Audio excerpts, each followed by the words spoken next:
Une escalade dans la violence. Hier, les salariés d'Orange ont découvert des impacts de balles sur la façade du bâtiment.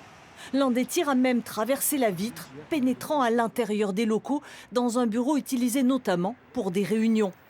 Des tirs qui pourraient avoir eu lieu pendant le week-end en l'absence des travailleurs. Mais ce nouvel incident ravive l'inquiétude. Ça nous inquiète parce que on ne se sent pas en sécurité. Réellement? Oui, réellement, oui.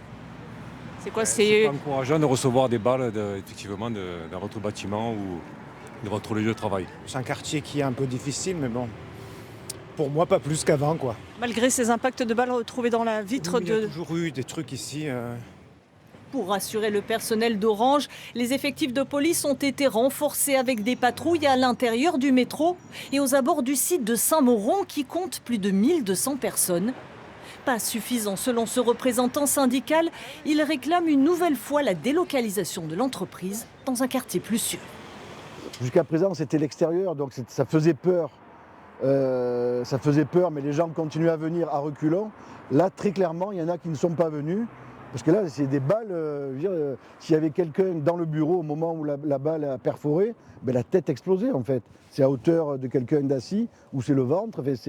Là, on a passé quand même. On a atteint un cap qui est plus possible et plus acceptable. Pas de déménagement prévu à ce stade selon la direction. Elle se dit à l'écoute et a fait savoir à ses salariés que les plus inquiets pourraient avoir recours au télétravail en attendant l'analyse des images de vidéosurveillance et les conclusions de l'enquête de police.